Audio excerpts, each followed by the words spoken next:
Un des gros avantages de la course, c'est qu'on n'a pas besoin d'accessoires. Alors, je m'arrange pour être confortable pendant tous mes entraînements. Que j'aille marcher, que j'aille trotter ou que j'aille courir, c'est important pour moi que je sois confortable du début à la fin. Alors, il va y avoir les critères pour choisir la façon de se vêtir vont dépendre beaucoup de l'intensité à laquelle vous allez aller marcher, trotter ou courir. Alors, en règle générale, plus c'est intense, moins on s'habille. Moins c'est intense, plus on s'habille, évidemment en accord avec la température. Une fois que vous êtes habillé, vous sortez dehors, vous allez vraiment dans la rue et vous vérifiez. Si vous avez un petit frisson, ça veut dire que vous êtes parfaitement habillé, vêtu pour aller faire du jogging. Par contre, si vous êtes bien en sortant, vous allez sûrement avoir trop chaud pendant l'entraînement, alors allez vous en enlever une couche pour vous assurer que vous allez être bien. Les marcheurs, eux, c'est un petit peu différent. Quand vous allez sortir, les premières 2 minutes, assurez-vous que vous êtes déjà confortable. Peut-être un léger frisson parce que, bon, oui, on va augmenter l'intensité, mais en règle générale, on veut déjà être confortable en sortant. Alors, comment on s'habille? Par une belle journée d'été, parce qu'on va en avoir encore dans le mois de septembre, des journées à 25 degrés, par exemple. La couche la plus importante de vêtements, c'est vraiment les vêtements que vous avez directement sur votre corps. C'est important d'avoir un tissu qui va permettre l'évacuation de l'humidité de façon à vous garder le plus au sec possible. Alors, ça vaut la peine d'investir dans un tissu technique pour votre confort. Je vous recommande d'éviter tout ce qui est coton parce que ça, une fois que c'est mouillé, ça reste mouillé, c'est vraiment pas confortable. Alors, je me lève, je suis prête à aller faire mon entraînement qui est cédulé. Je regarde Météo Média, il annonce 15 ou 10 ce matin. Alors, je m'habille un petit peu plus long. Je vais rallonger mes shorts, je vais aller chercher un pantalon capri et je vais mettre un chandail à manches longues, encore un tissu qui respire bien. Et ce qui est bien pratique avec une veste et une fermeture éclair, je peux l'enlever pendant l'entraînement et finir mon entraînement avec ma veste à la taille comme ça. Pour celles qui aiment moins les pantalons d'entraînement parce qu'ils trouvent ça trop moulé, bien, on a l'option de pouvoir mettre la short par-dessus, la culotte courte par-dessus le pantalon capri, ce qui fait qu'on a quand même le confort tout en ayant un look qui nous convient. On est rendu fin octobre, début novembre. Plus il fait froid, comme je disais, la couche la plus importante, c'est celle qui est directement sur votre peau.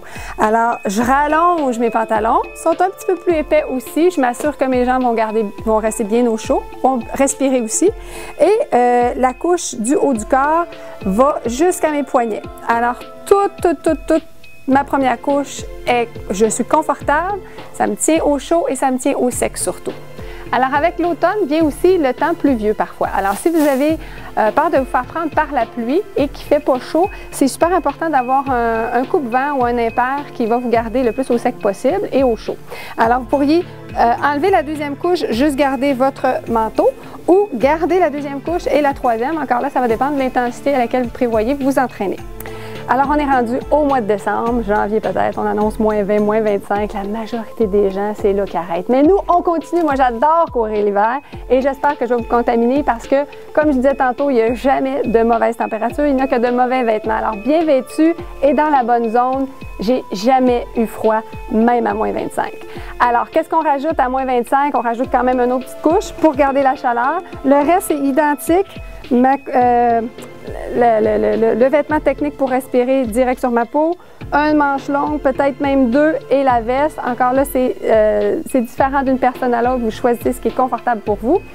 Au niveau de la tête, je couvre au complet à moins 25, moins 30 et je couvre même mon visage par-dessus mon nez.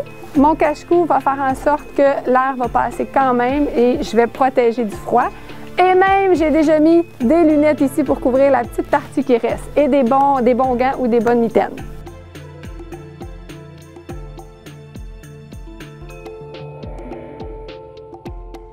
Ce qui est super important quand on fait de la course, c'est les souliers. Alors, je vous recommande d'aller dans un magasin de sport et juste d'aviser le vendeur que vous cherchez un soulier de course, que vous commencez à la course. Alors, les critères qui sont super importants, c'est qu'il soit léger, qu'il soit confortable surtout et qu'il ait une bonne capacité d'absorption. Alors, celui-ci, c'est mon soulier que je prends automne, été, hiver. Je me fais souvent demander l'hiver, qu'est-ce que je fais? Est-ce que je cours avec des bottes ou qu'est-ce que je fais en fait? Je garde le même soulier avec un bas plus chaud et je peux rajouter un petit crampon en dessous qu'on peut acheter séparément. Ou on peut s'acheter aussi un soulier avec crampons intégrés. Le soulier est plus chaud aussi comme tel et il y a les crampons là. Il reste quand même un soulier assez léger comparativement à une botte. Vraiment à ne pas faire courir avec des bottes. Ce qui est très important pour nous les femmes aussi, c'est le soutien-gorge. Quels sont les critères d'un bon soutien-gorge? Bien, c'est qu'il faut qu'il soit capable de tenir votre gorge bien comme il faut. Non, c'est pas ça. Il faut que ça donne un bon support au niveau de la poitrine, évidemment. Il y a beaucoup de femmes qui n'aiment pas jogger à cause de ça parce qu'ils n'arrivent pas à trouver le bon soutien-gorge qui va faire en sorte qu'ils vont être confortables. Alors, un bon critère d'un bon soutien-gorge, c'est que vous allez sentir une compression sur votre poitrine. Si jamais les modèles de base ne suffisent pas pour vous donner un bon confort, sachez qu'il y a des boutiques spécialisées. Il y a des soutiens-gorge spécialisés pour le sport avec impact. Alors, je vous recommande vraiment d'aller vous en chercher parce que ça peut faire toute la différence. C'est comme notre critère numéro 1, c'est le plaisir. Bien, c'est vraiment important d'être confortable. Trop de femmes passent à côté des bienfaits que la course peut apporter à cause de ça. Alors, équipez-vous comme il faut, ça vaut la peine.